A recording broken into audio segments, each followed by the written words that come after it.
10 years of silence. No invitations, no calls, not even birthday cards. My family erased me completely until I built a multi-million-dollar empire.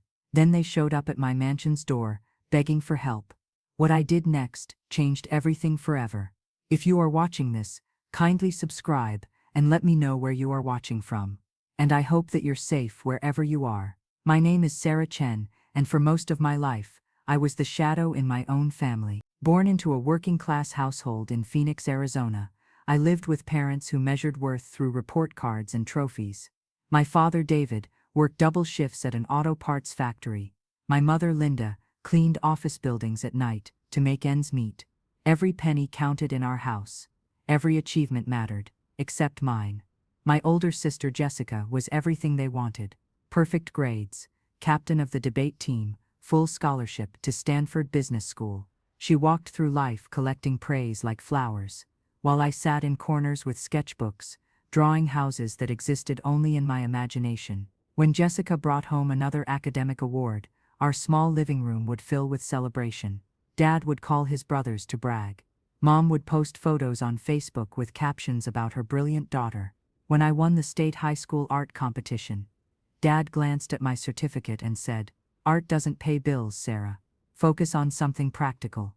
Have you ever felt invisible in your own family? Every Sunday dinner at Grandma Chen's house told the same story. The mahogany table seated 12, but somehow I always ended up at the far corner next to my 8-year-old cousin. Jessica sat beside Grandma, soaking up stories about successful relatives while I pushed dumplings around my plate. "Jessica's applying to graduate school," Dad would announce. "She'll be running companies someday." When aunts asked about me, Mom's smile would tighten. "Sarah's still finding her way." The word stung worse than screaming. Finding my way. Like I was lost, wandering aimlessly, while Jessica sprinted toward success. At 17, I made a choice that would split my world in half. While Jessica prepared for her MBA interviews, I enrolled in a community college architecture program. The decision detonated like a bomb at our dinner table. Architecture. Dad's face reddened. "You had the grades for a real university, and you choose this." "It's what I love," I whispered. "Love doesn't matter," Mom snapped. "Security matters. Respect matters. What will people think when they hear Jessica's getting her MBA and you're at some trade school?" That night, I heard them arguing in the kitchen. "She's deliberately choosing failure," Mom said. "Like she wants to embarrass us." "Maybe she's just not as smart as we thought," Dad replied. Their words carved deep. Not as smart, not as valuable, not as worthy of love. I threw myself into my studies with desperate fury. Mornings at school learning design theory. Afternoons on construction sites hauling lumber and mixing concrete. Weekends waiting tables to pay tuition. My hands cracked from manual labor, but my dreams grew stronger.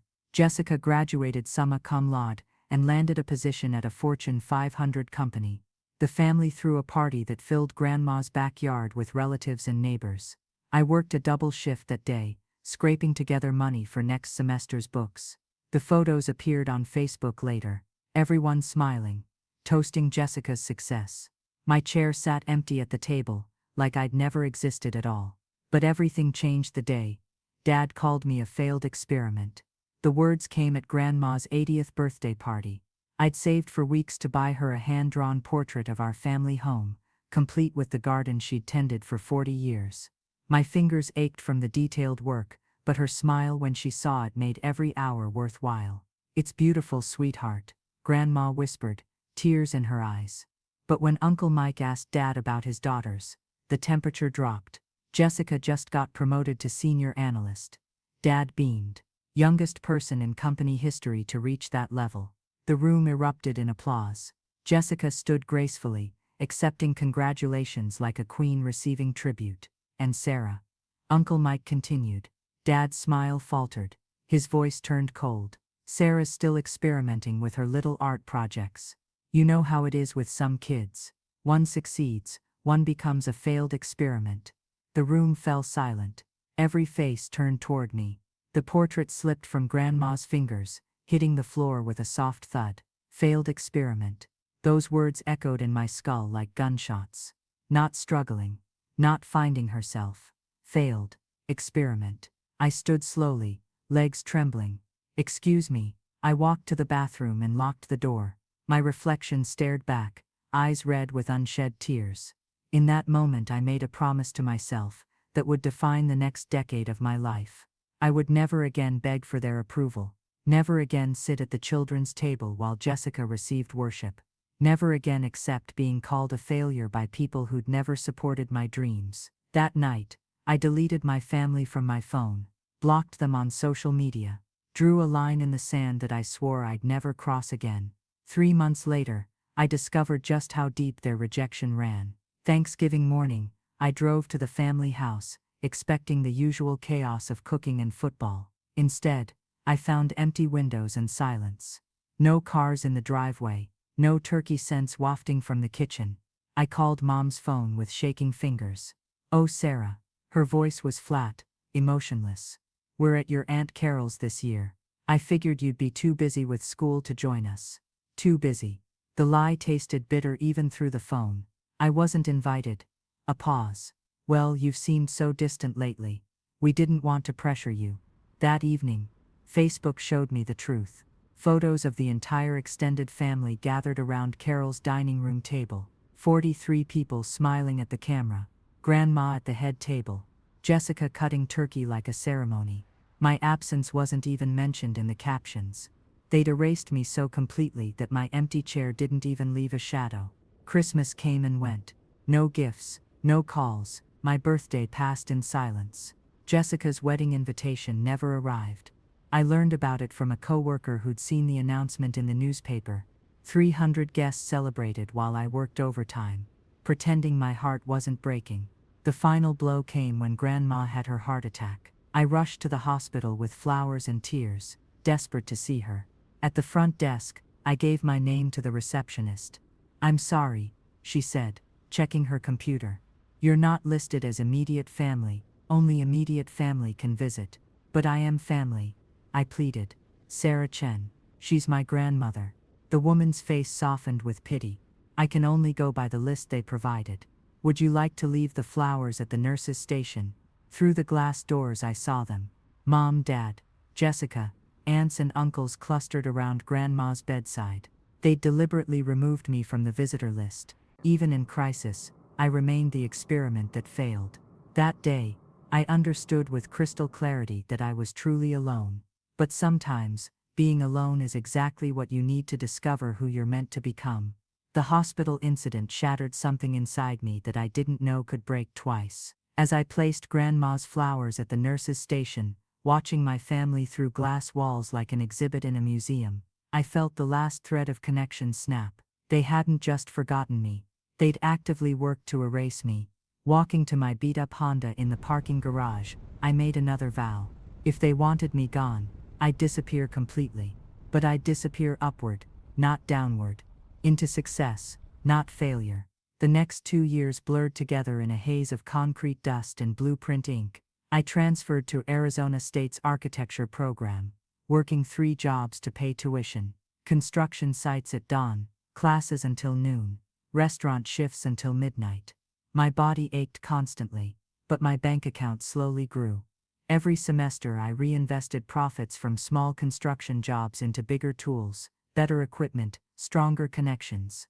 While classmates partied on weekends, I studied building codes and zoning laws. While they complained about professors, I learned from every foreman who'd give me 5 minutes of wisdom. My professors noticed my hunger. Professor Martinez, a weathered man who designed half of Phoenix's skyline, pulled me aside after a structural engineering exam. "Chen, you've got something most students don't. You understand that buildings aren't just structures, they're dreams made solid." Those words sustained me through the loneliest period of my life. No family called on my birthday. No one asked about graduation. When I walked across the stage to receive my architecture degree, the auditorium filled with cheering families, but my section sat empty. I'd bought my own cap and gown, taken my own photos, celebrated alone at Denny's afterward. But degrees are just paper. Real education happens with bloody knuckles and sweat-stained blueprints. My first big break came through pure stubbornness. A small development company needed someone desperate enough to work weekends renovating a condemned property in central Phoenix. The pay was terrible, the conditions dangerous, and the timeline impossible. I said yes immediately. The house was a 1960s ranch that looked like a crime scene.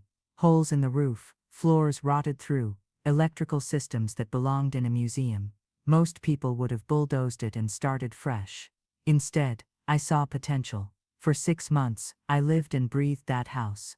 Stripped walls down to studs, rewired every outlet, replaced plumbing with my own hands. Designed a modern open floor plan that respected the home's original character while dragging it into the 21st century. The transformation was magical. Natural light flooded spaces that had been dark for decades. The kitchen opened into a living area, perfect for young families. Original hardwood floors gleamed under fresh polyurethane. When we listed the property, offers poured in within hours. The house sold for triple our investment cost.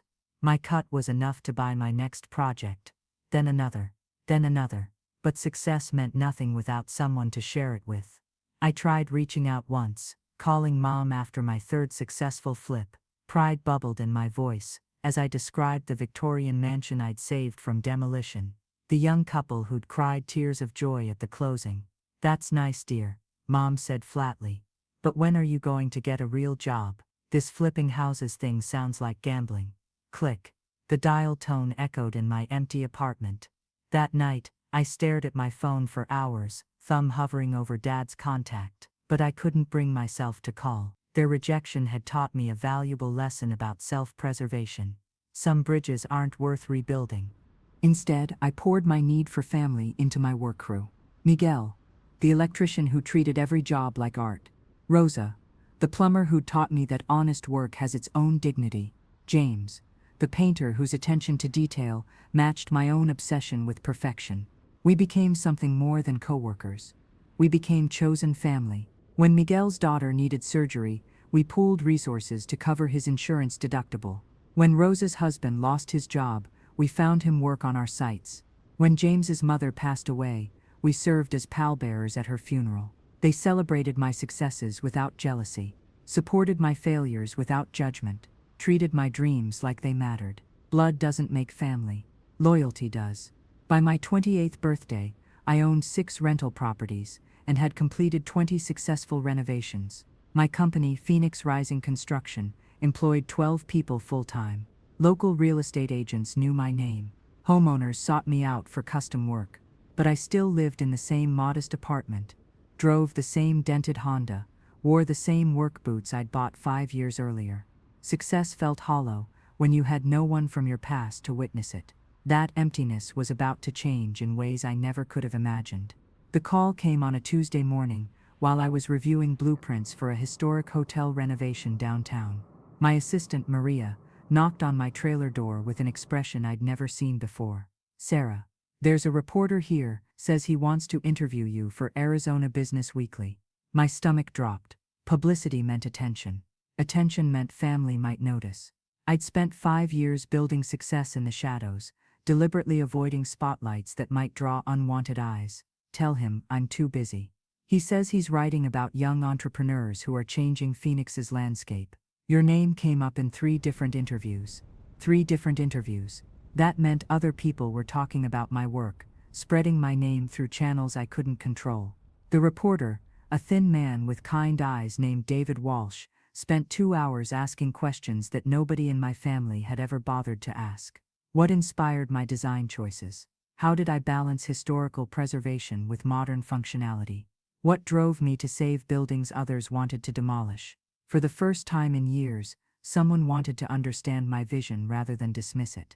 "You have an unusual approach," David said, reviewing his notes. "Most developers focus on profit margins. You seem more interested in creating homes where families can build memories." His observation hit deeper than he realized. I'd been building the houses I'd dreamed of living in as a child. Spaces where families gathered around kitchen islands instead of hiding in separate rooms. Windows that let in light instead of keeping out hope. "I designed for the people I wish I'd been," I admitted. The article appeared 3 weeks later with a full-page photo of me standing in front of the historic hotel, hard hat in one hand, blueprints in the other. The headline read, Rising Phoenix, How Sarah Chen Transforms Forgotten Buildings into Dream Homes. They'd captured something in that photo I'd never seen in myself: confidence, authority, the look of someone who belonged exactly where she stood. Within days, my phone wouldn't stop ringing. Homeowners wanting consultations, investors proposing partnerships, other contractors offering collaboration. But the call that changed everything came from an unexpected source. Sarah Chen Construction. This is Maria. Is this the Sarah Chen from the magazine? Maria's eyes met mine across the trailer. Something in her expression made me take the phone. This is Sarah. My name is Robert Castellanos. I represent a group of investors interested in a major development project. We've been following your work, and we'd like to meet. Major development project.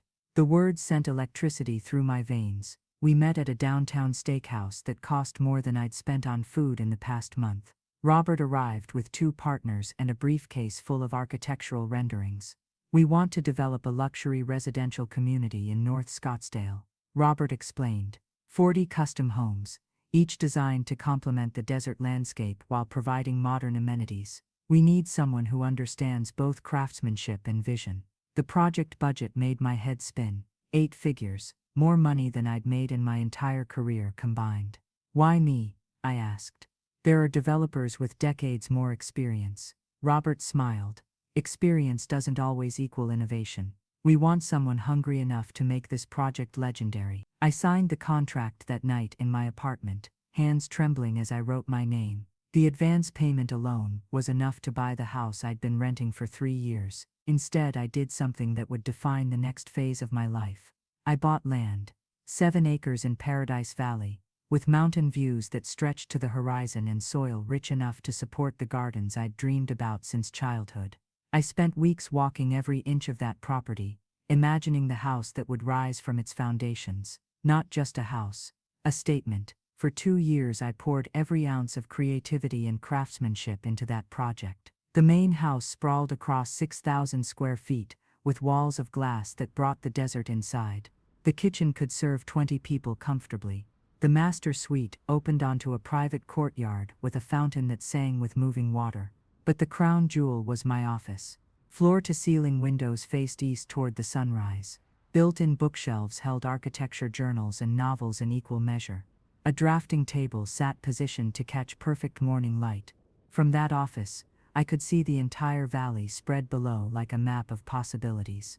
The day I moved in, I stood in the circular driveway looking up at the house that ambition built. Every window reflected sunset clouds that painted the sky in shades of gold and crimson. Every line of the roofline spoke of dreams that refused to die. I'd built more than a home. I'd built proof that the failed experiment had succeeded beyond anyone's imagination. That night, I called Miguel, Rosa, and James over for an impromptu housewarming.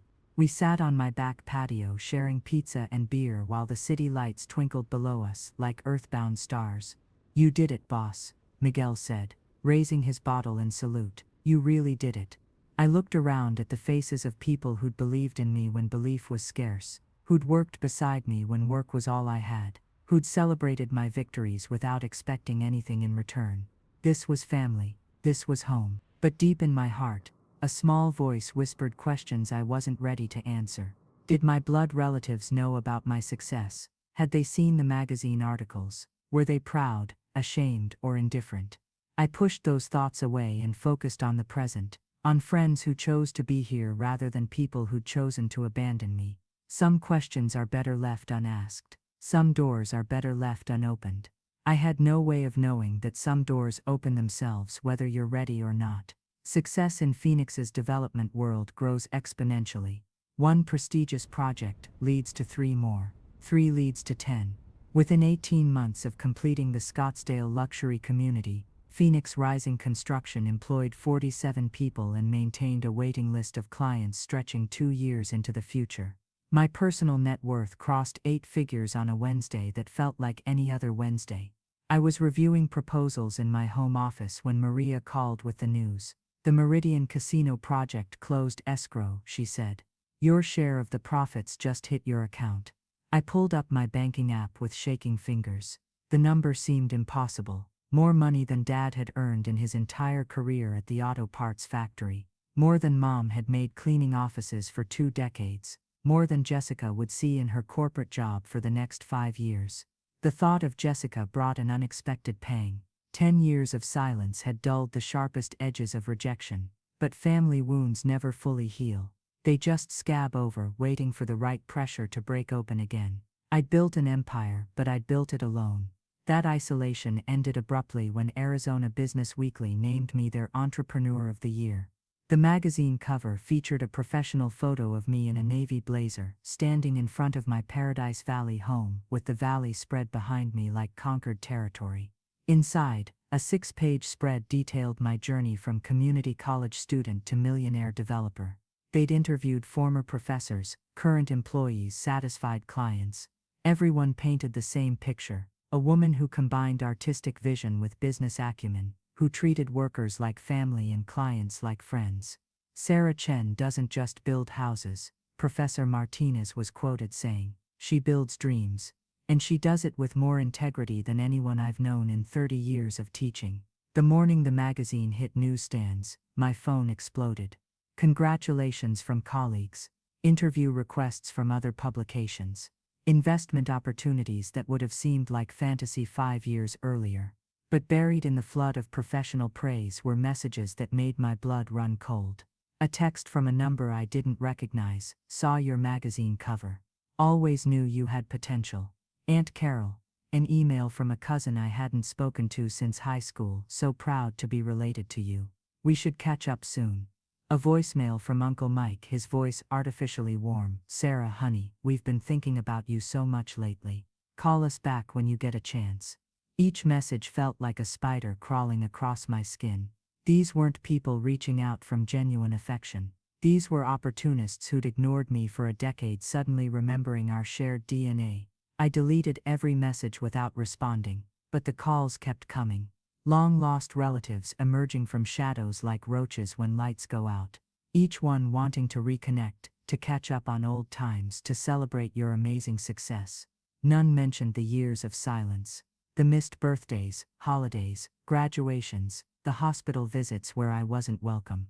The wedding invitations that never arrived. They acted like our relationship had simply been on pause rather than permanently severed by their choice. What would you do if success brought back those who abandoned you? I changed my personal phone number and had Maria screen all calls to my business line. For 2 weeks, blessed silence returned to my life. Then the magazine appeared in unexpected places.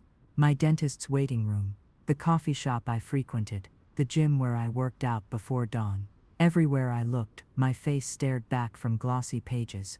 Impossible to escape. A client mentioned seeing my mother at the grocery store, bragging to anyone who'd listen about her successful daughter, the developer. Apparently, she'd bought a dozen copies of the magazine to share with neighbors. The hypocrisy burned like acid in my throat. For 10 years I'd been the embarrassment they couldn't acknowledge. Now I was the success they couldn't stop claiming. But I'd underestimated their desperation. And I'd overestimated their pride. The doorbell that would change everything rang on a Sunday morning in October, cutting through the peaceful silence of my weekend routine like a fire alarm. I was in my kitchen making coffee, watching sunrise paint the mountains in shades of copper and gold. Classical music drifted from hidden speakers. The newspaper lay folded on the marble countertop beside a bowl of fresh fruit. Peace, contentment, the life I'd built with my own hands. The security camera monitor showed faces I'd tried to forget, but could never fully erase from memory. Dad stood at my front gate, hair more gray than I remembered, wearing a suit that had seen better decades. Mom clutched her purse like a shield, her face pale with nervous energy. Behind them, Jessica in a designer dress that couldn't hide the shadows under her eyes. And 3 relatives whose names I'd deliberately purged from my memory, all clustered together like conspirators planning a heist. My coffee mug slipped from my fingers, shattering on the tile floor in an explosion of ceramic and liquid. Hot coffee splashed across my bare feet, but I barely felt the burn. After 10 years of silence, they'd come to my door. The question wasn't why they'd come. Success and money draw vultures as surely as carrion draws flies. The question was what I would do about it. I could pretend I wasn't home. Let them stand at my gate until they gave up and left. avoid confrontation the way I'd avoided them for a decade. Or I could open the door and face the people who'd shaped me through rejection, who'd forged my strength in the fire of their abandonment. My hands trembled as I reached for the security system's intercom button. Some conversations can't be avoided forever. Some wounds need air to heal properly. Some doors, once opened, can never be closed the same way again. I stared at the security monitor for 30 seconds that felt like 30 years. Every detail of their faces brought memories flooding back like water through a broken dam. Dad's nervous fidgeting with his wedding ring, the same gesture he'd made before every difficult conversation of my childhood. Mom's tight smile that never reached her eyes when she was pretending everything was fine. Jessica's perfectly styled hair that somehow looked brittle now, like it might shatter if touched. They looked smaller than I remembered. Less imposing. Age and circumstances had diminished them in ways that success had enlarged me. I walked to my bedroom and changed into the navy blazer from the magazine cover. If this confrontation was inevitable, I'd face it from a position of strength. Every thread of expensive fabric was armor against the girl who'd once begged for their approval. The intercom crackled when I pressed the button. Yes, Dad's voice carried through the speaker, artificially cheerful with an undertone of desperation. Sarah, it's Dad. And Mom. We were hoping we could visit for a few minutes. Visit, like this was a normal family dropping by for coffee instead of a calculated mission by people who'd erased me from their lives. I'll be right there. I walked through my house slowly, heels clicking on Italian marble, giving myself time to center my thoughts. The walls displayed awards and magazine covers I'd earned through sweat and vision, original artwork I'd commissioned from local artists, photos of job sites where I'd turned abandoned buildings into homes where families flourished, evidence of the life I'd built without them. The front door was 8 feet of solid mahogany with stained glass panels that threw rainbow light across the entryway. I'd designed it myself, inspired by craftsman architecture, but sized for modern proportions. When I opened it, the desert heat rushed in along with faces from my discarded past. Hello, I said simply. For a moment nobody spoke. They stood frozen on my doorstep like actors who'd forgotten their lines, eyes darting between my face and the obvious wealth surrounding us. The circular driveway, the fountain, the 3-car garage with doors that cost more than most people's annual salary. This wasn't the struggling girl they remembered. This was something they hadn't prepared for. Mom recovered first, her voice bright with forced enthusiasm. Sarah, you look wonderful. This place is incredible. She gestured vaguely at the house rising behind me, 4 stories of glass and stone that caught sunlight like a jewel set in the mountainside. Thank you. Please, come in.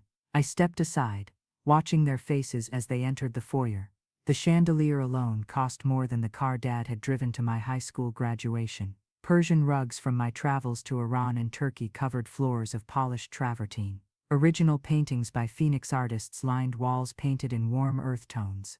Jessica whispered something to the man beside her, someone I didn't recognize but whose expensive watch and nervous demeanor suggested he was her current boyfriend. Mom clutched Dad's arm like she might fall without support. This is beautiful, Aunt Carol said, her voice hushed with something between awe and envy. I led them through the great room toward the kitchen, letting them absorb the scale of what I'd built. Floor-to-ceiling windows framed views of the valley that real estate agents called priceless. The kitchen island was carved from a single piece of granite, surrounded by custom cabinets in rich walnut. Everything spoke of success, permanence, and choices made by someone who understood exactly what she wanted. I gestured toward the breakfast nook with its built-in banquette and view of the infinity pool. Please, sit. Would you like coffee? They arranged themselves around the table like strangers at a business meeting, which in many ways I suspected they were. I moved through my kitchen with practiced efficiency, grinding beans, heating water, setting out cream and sugar and serving pieces that cost more than most people's monthly grocery budget. The silence stretched uncomfortably until Mom finally broke it. We saw the magazine article, she said carefully. We're so proud of what you've accomplished. Proud. The word hit me like a slap across the face. Are you? I asked, not looking up from the coffee maker. Of course we are. Your family. Family. Another word that tasted like poison coming from her mouth. I set mugs of coffee in front of each person, along with a plate of pastries from the bakery I'd supported since opening my first office.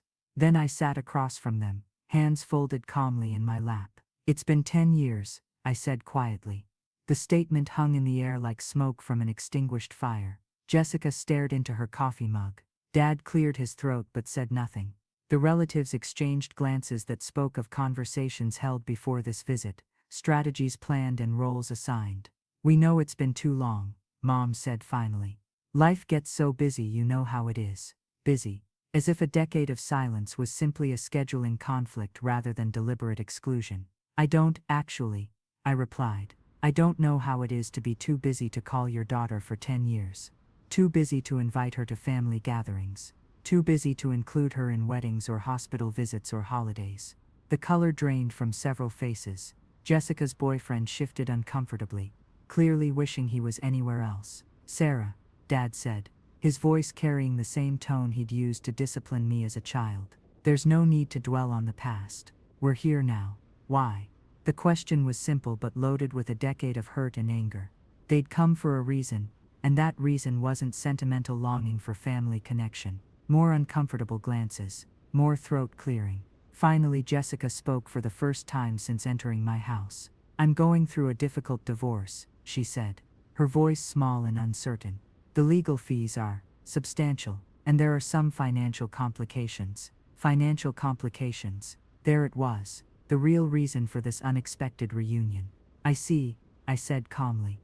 "The family is struggling," Dad added quickly. "Your mother had some medical bills last year. My hours got cut at the plant. We're all just trying to help each other through tough times." Help each other. They'd never helped me through anything. Never offered support when I worked 3 jobs to pay for college. Never celebrated when I succeeded.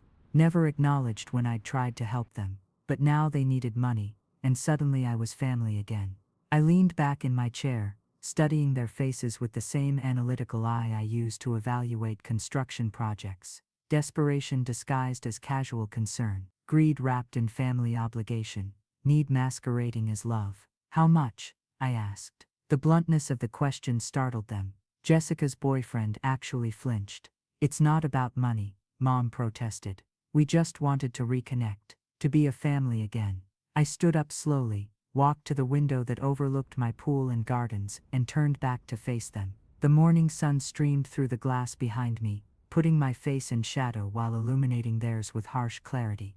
10 years ago, you called me a failed experiment," I said, my voice steady as steel. "You excluded me from every family gathering. You removed my name from hospital visitor lists. You returned money I tried to give you for my nephew's education. You treated me like I was dead."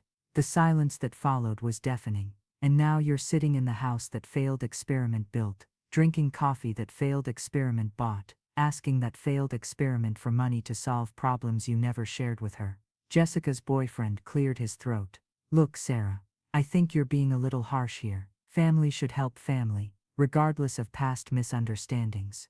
Past misunderstandings. I turned my full attention to the stranger who dared to lecture me about family obligations. "And you are?" "Marcus." "I'm Jessica's. We're engaged." Engaged. Another wedding I wouldn't be invited to, assuming their financial problems didn't derail those plans. "Marcus," I said, tasting his name like something bitter. "How long have you known Jessica?" 2 years. "So you've known her for exactly 2 years, longer than my family has acknowledged my existence. Tell me, in those 2 years, how many times has Jessica mentioned having a sister?" His face flushed red. The answer was obvious from his expression. "She's mentioned you," he said weakly. "I'm sure she has, probably as a cautionary tale. The sister who wasted her potential on silly dreams." I walked back to the table and sat down, my coffee now cold but my resolve burning hot. "Here's what's going to happen," I said, my voice calm but carrying the authority of someone accustomed to making decisions that affected millions of dollars. "You're going to finish your coffee, you're going to leave my house. And you're going to understand that the door you closed 10 years ago doesn't open just because you need something from the person you locked outside." But even as I spoke those words, I knew the confrontation was far from over. They hadn't come this far to be dismissed so easily. Desperation makes people dangerous, and I was about to learn exactly how dangerous my family could be when their backs were against the wall. The silence stretched thin as wire before snapping under the weight of Jessica's desperation. "You don't understand," she said, her voice cracking like old paint. "This isn't just about money. My ex-husband is trying to destroy me. He's claiming I hid assets, that I committed fraud. If I can't prove my financial stability, I could lose everything. My house, my career, my reputation. Tears welled in her eyes, the first genuine emotion I'd seen from her since she'd walked through my door. For a moment I saw past the designer clothes and perfect makeup to the terrified woman underneath. The lawyers say I need character witnesses, she continued. People who can vouch for my integrity. Family members with solid reputations. There it was, not just money, but my reputation as collateral for her legal battles. They wanted to trade on the success they'd dismissed, use the name they'd tried to erase. Character witness, I repeated slowly. From the sister whose character you spent our entire childhood questioning. Dad leaned forward, his businessman voice returning. Sarah, this could actually benefit you too. Supporting Jessica shows community involvement, family values, it's good for your company's image. Good for my company's image. The audacity was breathtaking.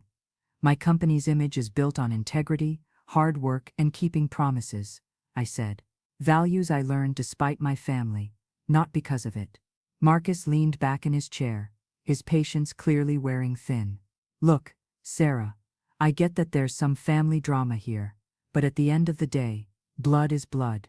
When family needs help, you help. That's not negotiable. Something cold settled in my chest. This stranger, who'd known Jessica for 2 years, was lecturing me about family obligations after sitting silent while they described a decade of rejection. Blood is blood, I repeated, standing slowly. You're absolutely right, Marcus. Let me show you exactly what that blood relationship has meant. I walked to my home office and returned with a manila folder I'd kept locked in my desk drawer for years. Insurance policies, medical records, legal documents, evidence of every attempt I'd made to maintain family connections despite their rejection. This, I said, dropping the folder on the table, is documentation of every time I tried to help this family over the past decade. I opened the folder and spread the papers across the polished wood surface. Hospital bill payment for Mom's surgery. Returned with a note saying they didn't need charity from me. I placed the canceled check in front of Mom, watching her face crumble as she recognized her own handwriting on the returned envelope. College fund contribution for Jessica's son, sent back with instructions never to contact them again. Another check, another memory of rejection. Flowers and cards for every birthday, holiday, and anniversary for 5 years. All returned to sender, unopened. The evidence mounted like an avalanche of abandonment. Jessica's wedding invitation request form, marked family list with my name conspicuously absent. Hospital visitor restriction forms with my name specifically excluded. And my personal favorite, I said, pulling out a final document. The restraining order Jessica filed against me for harassment after I tried to attend Grandma's funeral. Jessica's face went white. That wasn't, we were grieving. It was complicated. Complicated. My voice rose for the first time since they'd arrived. My grandmother's funeral was complicated. The woman who taught me to draw, who believed in my dreams when nobody else would. I wasn't allowed to say goodbye because you were grieving. Tears streamed down Jessica's cheeks, but I felt no sympathy. These were crocodile tears, shed only when her own comfort was threatened. You want to talk about blood being blood, I continued. My voice deadly calm again. Let's talk about the blood I shed working construction sites to pay for college while you lived in the dorm. Dad's overtime paid for. Let's talk about the bloody knuckles I earned mixing concrete, while you complained about your easy office internship. Let's talk about the blood, sweat, and tears I poured into becoming successful enough for you to want something from me. I gathered the papers and returned them to the folder, evidence of their cruelty safely contained once more. Now you're sitting in my house, the house that blood built, asking for money and reputation and character witnesses. From the person whose character you spent 25 years questioning. When is it too late to repair broken family bonds? Dad cleared his throat, trying to regain control of a situation spiraling beyond his ability to manage. Sarah, we made mistakes. We're sorry, but that's in the past. We're trying to move forward as a family. Move forward, I said, walking to the window again. From here I could see the construction site where my next project was taking shape. 43 houses, that would become homes for families who actually valued each other. You know what moving forward looks like. I turned back to face them. Moving forward looks like the community center I'm building for underprivileged kids. It looks like the scholarship program I fund for students whose families believe in their dreams. It looks like the housing program I created for seniors who can't afford rising rents. I pulled out my phone and showed them photos of groundbreaking ceremonies, ribbon cuttings, thank you letters from grateful recipients. This is my family now, I said, swiping through pictures of my employees, their children at company picnics, holiday parties, where laughter wasn't forced and love wasn't conditional. These people stood by me when I had nothing, celebrated my success without asking for payment, supported my dreams without mocking them. They earned their place in my life through loyalty and respect. I set the phone down and looked each of them in the eye. You want to know the difference between real family and blood relatives. Real family shows up before you need them, not after you succeed. Real family supports your dreams, not just your bank account. Real family doesn't need a magazine cover to remember you exist. The room fell silent, except for Jessica's quiet crying. Even Marcus had finally understood the magnitude of what they were asking and the depth of wounds they'd inflicted. So here's my final answer, I said, my voice carrying the authority of a woman who'd learned to make hard decisions and live with their consequences. The door to this family closed 10 years ago when you chose Jessica's perfect image over acceptance of my imperfect dreams. Success doesn't reopen that door. Money doesn't heal those wounds, and desperation certainly doesn't erase a decade of deliberate abandonment. I walked to the front door and held it open, letting desert heat spill into the air-conditioned sanctuary of my success. Your coffee is finished. Your visit is over. Your relationship with me ended long before today. The only thing left to decide is whether you leave with whatever dignity you have remaining, or whether you make this uglier than it already is. But I should have known that cornered animals fight the hardest, and my family had just realized that their last hope for financial salvation was walking out of reach. The explosion I'd been expecting finally came, and it came from the person I'd least anticipated. Marcus was the first to crack. This is bullshit. He slammed his hand on the table, coffee sloshing from overturned mugs. You're sitting here in your mansion, acting like you're better than everyone, when your own sister is facing financial ruin. What kind of person does that? I looked at him with the same calm expression I used when contractors tried to intimidate me into accepting substandard work. The kind of person who learned that self-respect isn't negotiable. Self-respect. He laughed, but there was no humor in it. This isn't self-respect. This is petty revenge dressed up as principle. You're right about one thing, I said, stepping closer. This is about principle. The principle that actions have consequences. The principle that you can't treat someone like garbage for 10 years and then expect gratitude when you need something from them. Dad stood up, his face flushed with anger and embarrassment. Sarah, you're being cruel. We're family. We're supposed to forgive each other. Forgiveness requires acknowledgement of wrongdoing, I replied. And I haven't heard a single person in this room take responsibility for 10 years of systematic exclusion. I've heard excuses. I've heard justifications. I've heard demands disguised as requests. But I haven't heard anyone say we were wrong to treat you that way, and we're sorry. The silence stretched tight as a wire. Well, I asked. Anyone? Mom opened her mouth, then closed it again. Jessica stared at the floor. The relatives exchanged glances but said nothing. Even Marcus, with all his righteous indignation about family obligations, couldn't bring himself to acknowledge their treatment of me had been cruel. That's what I thought, I said softly. Jessica finally looked up, her carefully applied makeup streaked with tears. What do you want us to say, Sarah? That we're sorry. Fine. We're sorry. Will that satisfy your need for drama? Her tone was petulant, like a child forced to apologize for breaking someone else's toy. Not genuine remorse, just irritation at being held accountable. No, I said simply. Because you're not sorry for hurting me. You're sorry I won't fix your problems. I walked to the security panel and pressed a button. Throughout the house, chimes sounded, the signal for my security system to begin recording all interactions in common areas. This conversation is now being documented, I announced. For everyone's protection. Marcus's face reddened further. Are you threatening us? I'm protecting myself, I corrected. From people who might claim this conversation went differently than it actually did. From relatives who might suddenly remember that I promised things I never promised, or agreed to things I never agreed to.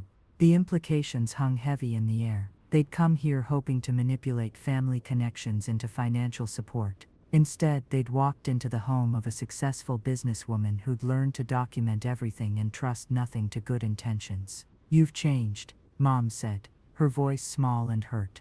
You used to be such a sweet girl. I used to be a naive girl who believed family meant something beyond shared genetics, I replied. Experience taught me otherwise. Dad made one last attempt at patriarchal authority. Sarah, I'm disappointed in you. This isn't how I raised you to treat family. The statement was so absurd I almost laughed. You raised me to treat family the way you treated me, with conditional love, conditional support, and conditional acceptance. Congratulations, Dad. I learned the lesson perfectly. I gestured toward the door again, but none of them moved. We're not leaving empty-handed, Marcus said, his voice taking on an edge that made me grateful for the security cameras. Jessica needs help, and you're going to provide it. Or what? I asked calmly.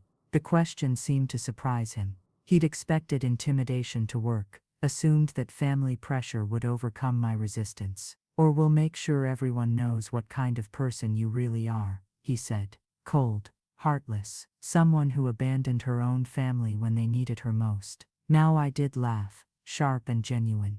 Please do, I said. Call every newspaper, every magazine, every business journal in Arizona. Tell them about the daughter who was excluded from family gatherings for 10 years, who built a multi-million-dollar business through her own effort, and who refused to bail out relatives who treated her like a pariah until they needed money. I pulled out my phone and scrolled to my contacts. Would you like me to give you some numbers? I have excellent relationships with several reporters who'd love to hear this story. The threat had backfired completely. My success was public record, documented in magazines and business journals. Their treatment of me was documented in returned gifts, excluded invitations, and legal restrictions. Any attempt to damage my reputation would only expose their own cruelty. Marcus realized his mistake and tried a different approach. Look, we can work something out. A loan maybe. With interest. Business terms. I don't do business with people I don't trust, I said. And I don't trust people who've proven they'll cut me out of their lives the moment I stop being useful. Jessica stood up abruptly, her chair scraping against the tile floor. Fine. You want to punish us forever. You want to hold grudges until we're all dead. Fine. But don't pretend this makes you the better person. I don't need to pretend, I replied. The evidence speaks for itself. I walked to a built-in cabinet and pulled out a leather portfolio. Inside were photographs from every charity event I'd attended, every community project I'd funded, every scholarship I'd awarded. Hundreds of images showing me with grateful families, excited students, community leaders. This is who I became without you, I said, spreading the photos across the coffee table. These are the people who matter to me now. Children whose college educations I funded, families whose homes I built at cost, communities I've helped develop and improve. I pulled out one particular photo, a groundbreaking ceremony for affordable housing in a low-income neighborhood. See this little girl in the front row. Her name is Sophia. She's 8 years old, and she's going to live in one of the houses we built because her grandmother saved for 5 years to afford the down payment. I set the photo directly in front of Jessica.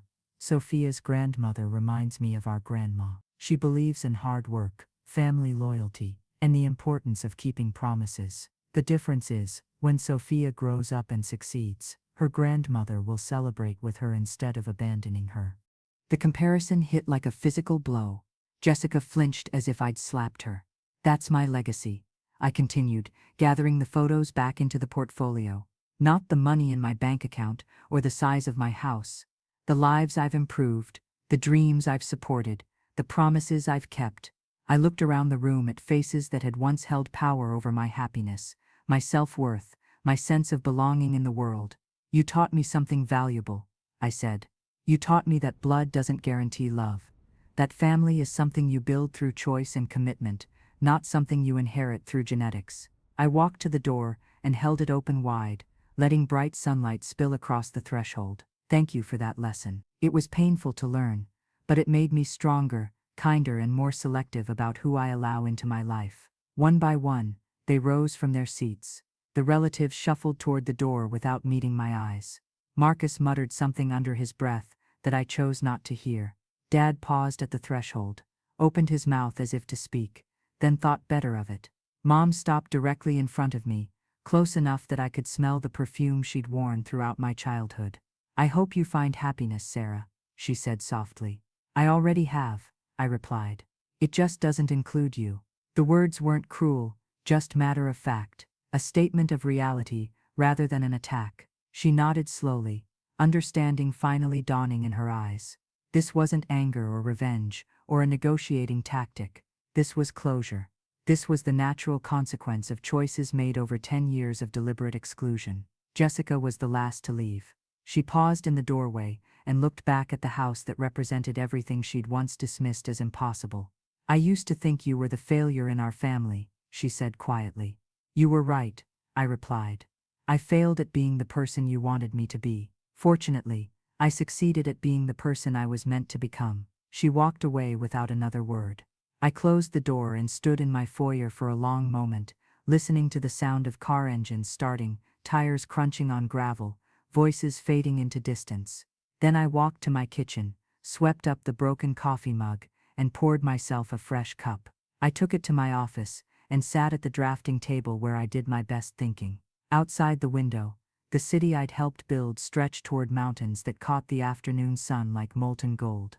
Somewhere in that sprawl were the children whose educations I funded, the families whose homes I'd designed, the communities I'd helped develop, my real family, my chosen family, people who valued effort over genetics, who celebrated success without expecting payment, who offered support without conditions.